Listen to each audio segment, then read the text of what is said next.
Good morning, all.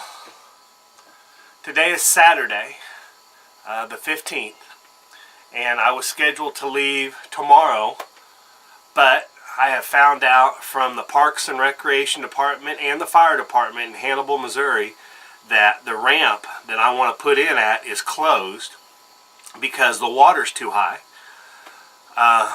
The flood stage for Hannibal, Missouri at the Nipper Marina is 16 feet. The water now is at 19.9. It was up to 20.3, but it's went down to 19.9. And they're talking next week it should be under flood stage next weekend. So we're just going to wait and do it next weekend. I have went back and forth on this, and I just feel like something is telling me don't go this weekend. So I'm not going to do it. Please stay with me, and we'll give you another update and go from there. Alright, thanks y'all. See you soon.